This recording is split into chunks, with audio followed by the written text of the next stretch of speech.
contributed to her first literary work, Shadow of the Lion, which was published in 2 volumes, Blood on the Moon and The Fields of Hades.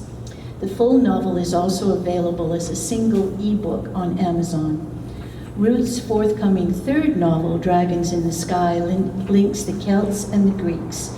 She's also begun a 4th novel, The Black Dove, which tells the story of Alexander's mother, Olympias.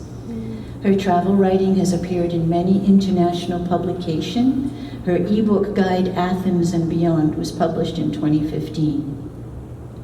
Ruth teaches creative writing and participates in workshops for local writing groups.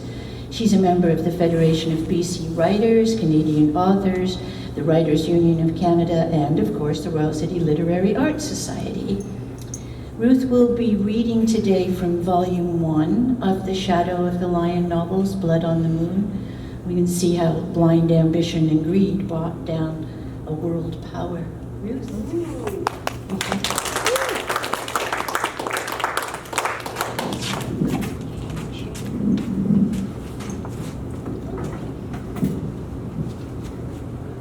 Thank you. I'm reading from the prologue and first chapter.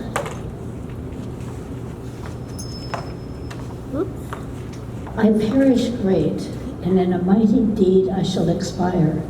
Let future gauges bear it and admire Hector before he dies in the Iliad.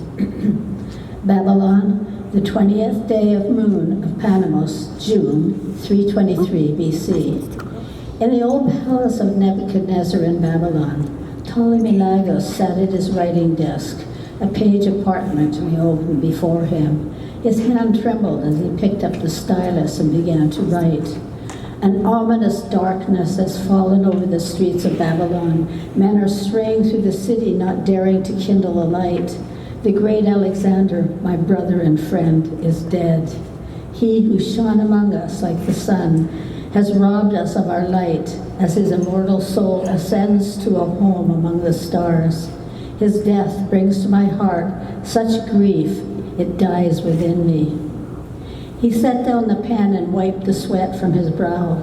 Any other time he'd have called a slave to fan him, but this day he needed it to be alone. Outside in the corridor there were hushed noises, soft footsteps, furtive whispers. Even from afar he could hear the wild keening in the streets of the city. He felt crushed with the fatigue. He'd been up all night watching by the king's bedside. Slowly he collected his thoughts and dipped his stylus into the ink. He scanned the page pinned to his writing board. He must record every detail.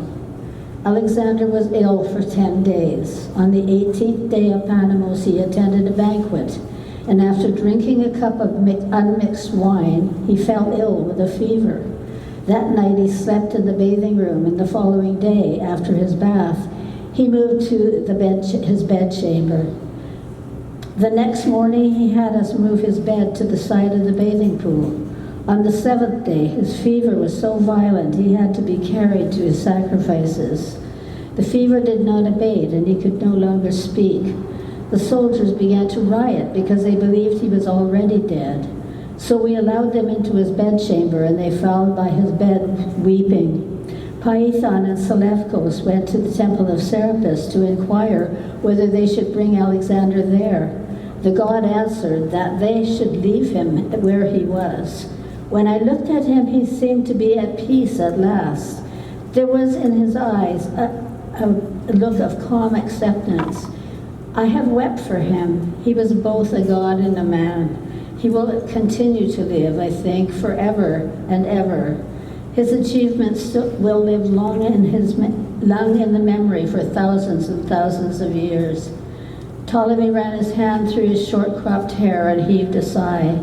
It was too late for regrets. To think if only Alexander had heeded the omens and not come to Babylon in midsummer. Composing himself, he placed the parchment page back into the carved box on his desk and latched the lid. Chapter 1.